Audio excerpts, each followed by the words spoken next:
무사셋. 안녕하세요. 생활 속 법률을 풀어드리는 무사, 법무사 김창산입니다. 안녕하세요. 일과 사람 사이의 균형을 지키는 무사, 노무사 안은지입니다. 안녕하세요. 꼼꼼함을 바탕으로 재산을 지켜주는 무사, 세무사 전형진입니다. 법무사, 노무사, 세무사 셋이 모여 무사 셋입니다. 무사셋. 오늘은 저희가 좀 다르네요, 뭔가. 최첨단 시청각 자료 이렇게 터치가 되는 최첨단 시청각 자료를 준비를 했습니다. 혹시 이 꼰대 인턴이라는 드라마 보신 적 있으신가요? 저는 안 봤어요. 전 봤었어요. 김웅수 아저씨 나오는 드라마. 그렇죠. 네. 네. 혹시 내 얘기인가? 뭐 이런 차원에서 아니요, 그렇진 않은데. 대략적으로는 나이가 젊은 어린 상사 그리고 나이가 많은 인턴 사이에서 일어나는 막 여러 가지 에피소드를 담은 드라마예요. 상사가 나이가 더 어린 거죠? 그렇죠. 드라마 큐!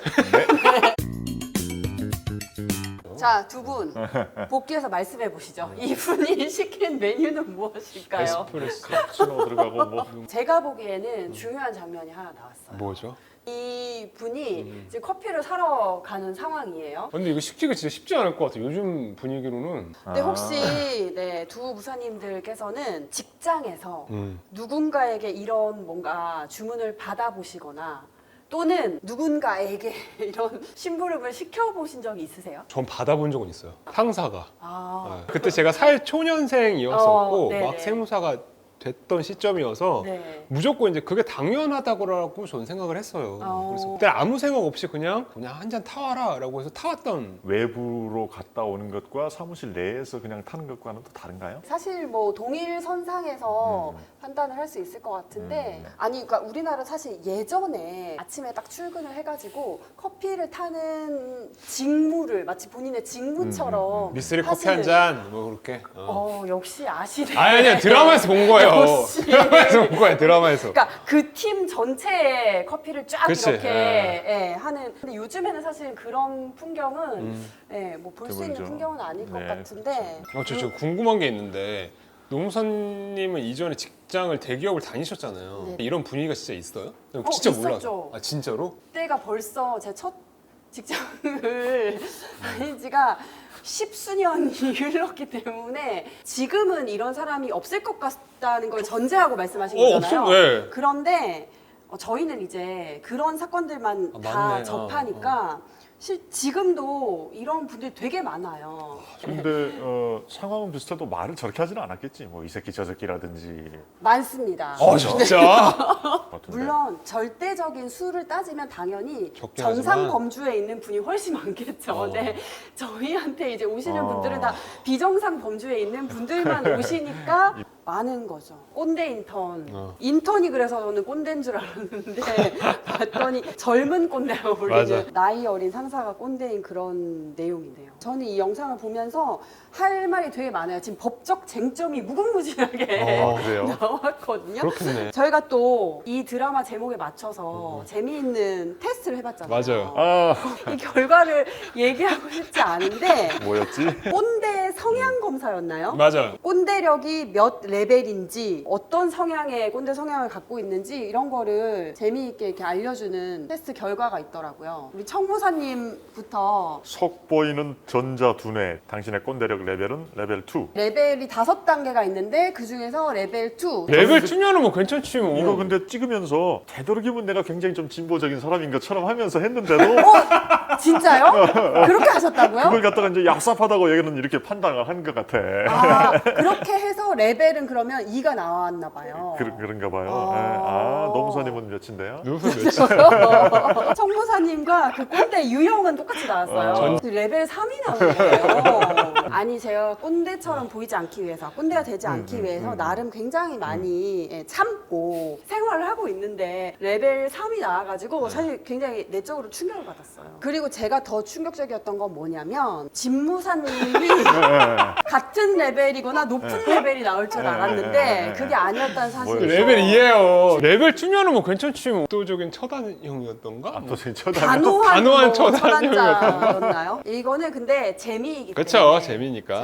아 그리고 저는 이거 보면서 네. 그런 생각이 들었어요. 뭐 꼰대다 아니다를 떠나서 네. 누군가가 같이 밥을 먹으러 갈 때 고기 국물을 저는 잘 못 먹거든요. 근데 그런 걸 맞아요. 먹자고 물어보지도 않고 그냥 막 들어가서 앉아서 주문하면 제가 주문할 게 하나도 없는 그런 경우도 많이 있어요. 순댓국 이런 거 못 드신 네. 거예요? 와. 상무사님께서 말씀하신 이 내용도 사실은 법적 쟁점으로 그래요? 번질 수 있는 내용이긴 해요. 정말로? 직장 내 괴롭힘의 금지라는 아. 법 조항이 있어요. 아. 근로기준법 안에 조항으로 들어가 있어요. 이런 거를 직장 내 괴롭힘이라고 하고 뭐 당연히 이제 하면 안 된다라고 규정이 되어 있고 그런 사건이 발생이 됐으면 어떻게 처리를 해야 되는지가 간단하게 나와 있는 그런 법이 있거든요. 근데 그걸 가지고 이제 내가 피해자라고 주장하는 사람은 나는 괴롭힘을 당했다. 라고 얘기를 하는 거고 그리고 이제 행위자로 지목된 사람은 이게 왜 맞아.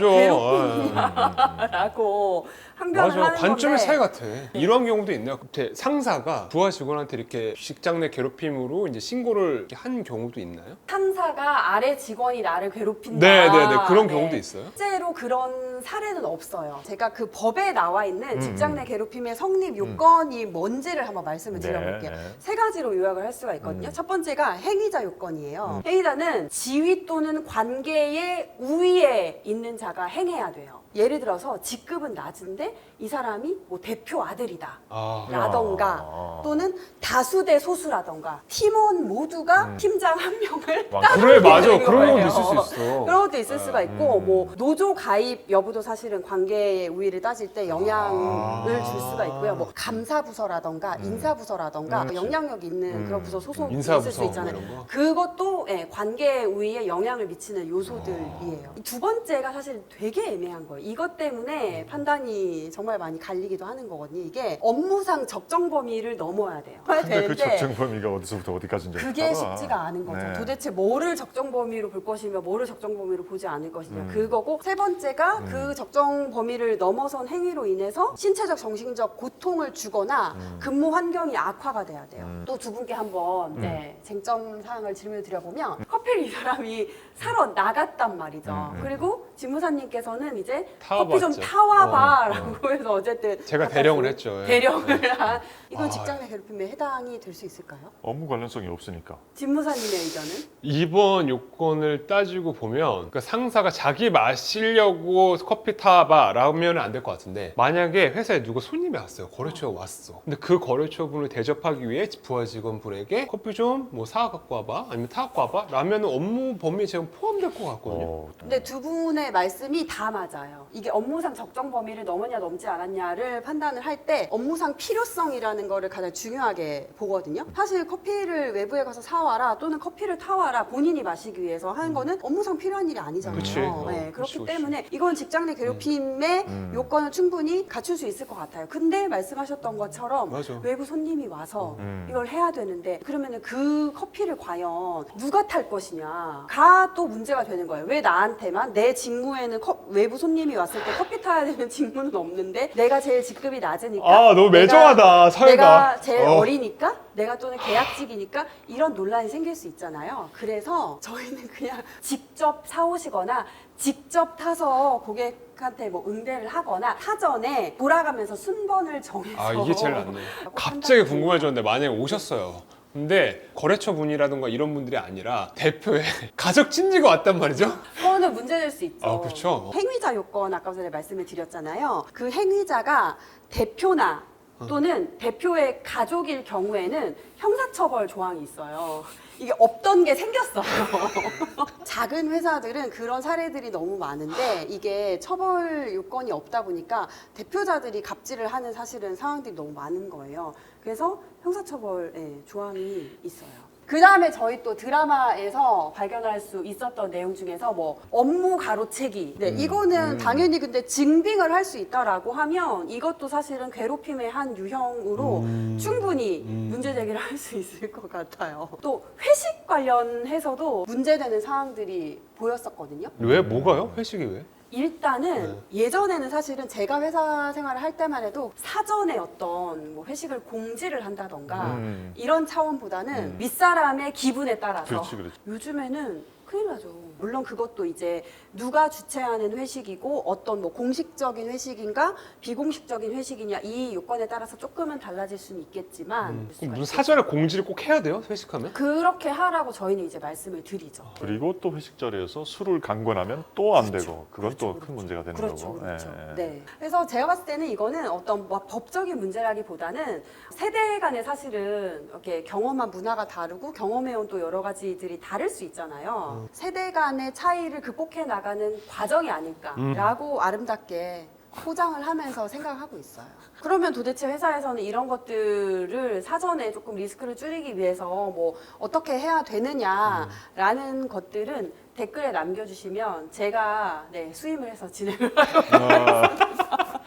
아름다운 마무리입니다. 저는 언제나 건강하고 아름다운 조직 문화를 기대합니다. 아름다운 모든 근로자분들과 사업주분들 양쪽 다 수임하겠다 그거 아니에요 지금. 아주 재밌었습니다. 네네. 구독자 여러분들 궁금하신 사안 있으면 질문해 주시면 시간 내서 답변해 드리도록 하겠습니다. 네. 자, 지금까지 법무사 김청산 노무사 아닌지 세무사 전용진. 셋이 모여 무사 셋이었습니다. 셋이었습니다. 무사 셋